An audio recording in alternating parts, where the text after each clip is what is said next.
یہ ایک سچا واقعہ ہے۔ یہ ایک خوشحال خاندان کی کہانی ہے۔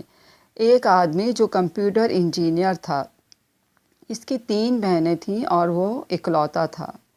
جب وہ 18 سال کا ہوا تو ماں کا انتقال ہو گیا، اور ماں کے انتقال کے 2 سال بعد ہی باپ کا انتقال ہو گیا۔ وہ اپنی بہنوں میں سب سے چھوٹا تھا۔ اب بیچارے پر ساری ذمہ داری گھر کی پڑ گئی کہ سارا گھر اسی نے ہی سنبھالنا ہے، بہنوں کی شادیاں کرنی ہیں اور سب کو اسی نے ہی دیکھنا ہے۔ اس نے اپنی بہنوں کی شادی بڑی دھوم دھام سے کی۔ بہنوں نے اسے کہا بھی کہ تم پہلے شادی کر لو، اس کے بعد ہماری کر دینا، لیکن اس نے منع کر دیا کہ نہیں، پہلے میں تم لوگوں کی شادی کروں گا، اس کے بعد میں اپنی شادی کروں گا۔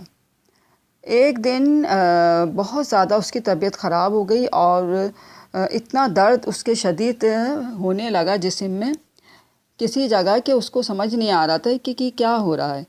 جب وہ ڈاکٹر کے پاس ٹیسٹ کروانے گیا تو ڈاکٹر نے اس کو بتایا کہ تمہیں تو کینسر ہو گیا ہے۔ یہ سن کر اس کو بہت زیادہ دکھ ہوا اور وہ بہت پریشان ہو گیا، اور اس نے اپنی بہنوں کو کسی کو بھی اس بات کا ذکر نہیں کیا۔ اسی طرح دن گزرتے رہے۔ ایک دن اس کی بہن آئی، اور بڑی والی بہن آئی، اور اس نے کہا کہ میں نے تمہارے لیے ایک بہت اچھی خوبصورت لڑکی دیکھی ہے، تو میں چاہتی ہوں کہ وہاں پر ہم لوگ رشتہ ڈالیں تاکہ تمہاری شادی وہاں ہو سکے۔ تو اس نے بہن کو منع کر دیا کہ نہیں، ابھی مجھے شادی نہیں کرنی، میں بعد میں کروں گا۔ اچھا، بہن کو بھی یہ نہیں پتہ تھا ظاہر ہے کہ اس کو یہ بیماری ہو گئی ہے۔ بس اسی طرح سے دن گزرتے رہے۔ ایک دن وہ گوشت کی دکان پر گوشت لینے گیا تو اس نے دیکھا کہ ایک عورت جو ہے وہ چیچڑے چن رہی ہے۔ تو اس نے عورت سے پوچھا کہ تم ان چیچڑوں کا کیا کرو گی؟ تو اس نے کہا کہ میں بہت غریب ہوں، میرے شوہر کا انتقال ہو گیا ہے، میرے 4 بچے ہیں، اور میرے بچے مجھ سے بہت دنوں سے ضد کر رہے ہیں کہ وہ گوشت کھائیں گے، مگر میرے پاس اتنے پیسے نہیں ہیں کہ میں ان کو گوشت کھلا سکوں۔ تو اس نے کہا کہ یہ چیچڑے تم جو لے کے جا رہی ہو، اس کو کیا کرو گی؟ تو اس نے کہا کہ میں ان چیچڑوں کو صاف کر کے اور پکا لوں گی، اور بچوں سے کہوں گی کہ یہ گوشت کھا لیں، تو وہ بچے جو ہے یہ کھا لیں گے۔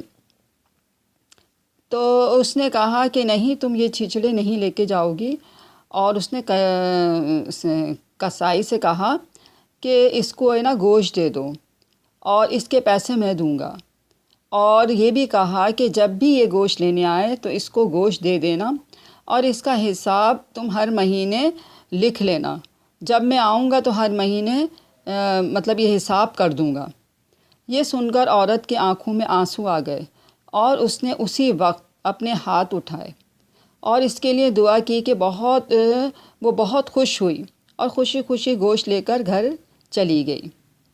تھوڑے ہی ٹائم بعد اس نے محسوس کیا کہ میری طبیعت میں کوئی بے چینی نہیں ہے، کوئی درد نہیں ہو رہا، اور میری طبیعت بالکل ٹھیک ہو گئی ہے۔ تو اس نے ڈاکٹر سے کہا کہ آپ میرا دوبارہ ٹیسٹ کروائیں۔ تو پھر ڈاکٹر نے جب اس کا دوبارہ ٹیسٹ کروایا تو ڈاکٹر وغیرہ سب اتنے حیران تھے کہ اس کی جو بیماری تھی وہ ختم ہو چکی تھی۔ یہ سن کر وہ بہت خوش ہوا۔ پھر اس نے غور کیا کہ ایسا کیا ہوا، کیا میں نے ایسی نیکی کی کہ اللہ تعالیٰ نے مجھے اتنی موذی بیماری سے مجھے بچا لیا۔ تو اس کو خیال آیا کہ گوشت لینے کے لیے جو عورت آئی تھی، اس نے اسی وقت ہاتھ اٹھا کر اللہ تعالیٰ سے فوراً دعا کی، اور اللہ تعالیٰ نے اس کی فوراً دعا کو قبول کیا، اور اس کا کینسر ٹھیک ہو گیا۔ ہمیں بھی اس بات سے سبق لینا چاہیے، اور ایسے چھوٹے چھوٹے بھلائی کے کام کرتے رہنا چاہیے۔ کیا پتہ کہ اس بات پر ہماری بخشش ہو جائے۔